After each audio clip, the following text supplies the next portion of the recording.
qaybaha kala duwan ee bulshada ku dhaqan magaalada Xudur waxa ay fikirkooda ka dhiibteen golaha wasiirada xukuumadda federaalka Soomaaliya oo ra'iisul wasaare Xamse Cabdi Barre uu ku dhawaaqay maalinnimadii shalay waxaana bulshada reer Xudur ay sheegeen in ay u baahan yihiin in xukuumaddaasi la ansaxiyo si dhibaatada dalka ka jirta wax looga qabto waa kuwan qaar ka mid ah dadyogaas oo aan mikrofoonka la dhax qaaday oo u waramay warbaahinada Ali Kareer Maxamed Aleere wali rooge degmada Xudur haruntii gobolka Boqol ee rooga wasiir shalay la magacaabay wali aragay horumar horta la diiriyay aragay sababtoo dhab badan in rafaad badan in dibeysiisin badan in wal badan qardaadee la asla mari ala kulli markiin damboyti wasiirada way dhisi wasiirada wali aragay wasiir aan taageersana dawladda dhasinagadaasa dawladdu wala ku dhamanay shileedeeyo haayaan aadii shileedeeyo la ra'iisul wasaare soo haday waqti 30 maalmood 10 liin dar la aadee wali qaada wasiirada liin ka tala galay wadanka intii badbaadiyay antii la suubiyo jeela saad daraadii hadin wali kala darafaday wadan abaar ku jartu dhab ku jaro rafaad ku jaro biilan ku jartu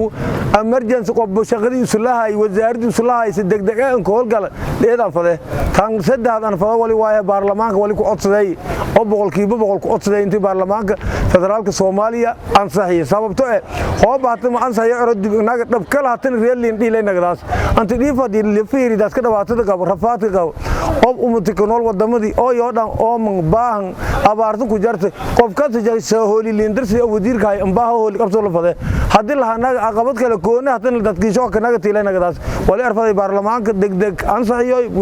wasiirada la suubiyo wasiiradii limbaahanaayo golaha wasiirada shalay la dhawaaqay eedii aan ka faraxsana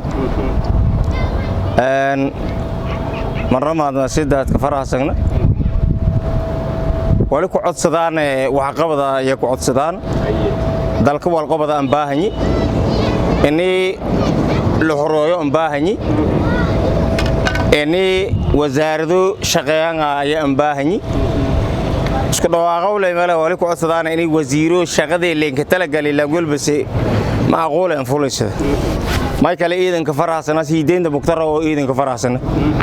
mar lamaadna ku faraxsana golaha wasiirada la ka daraya yaatana Eden ka faraxsana Michael Eden ka faraxsana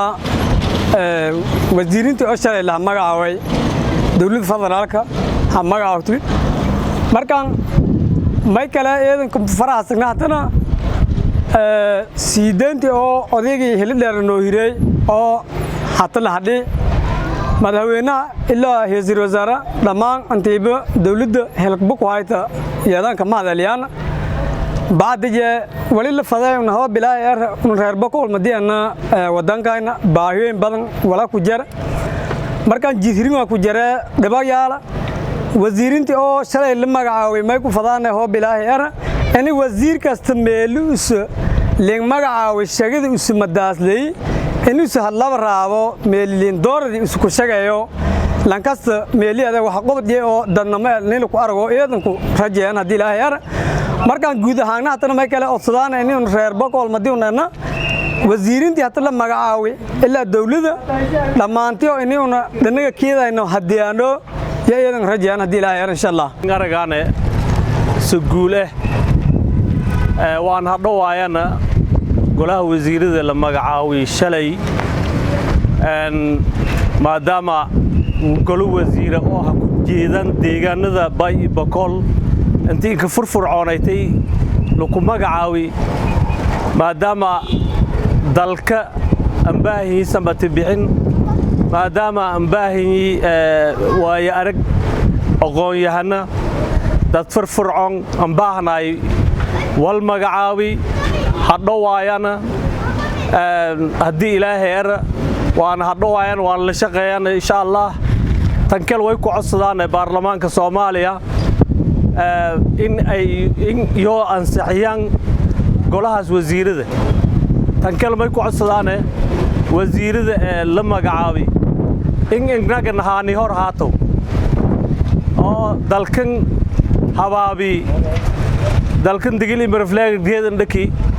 dalkan digili marfleeg haan booqdaan haato intii inaga oo kooyan dalsho idad yo dhabka gabaan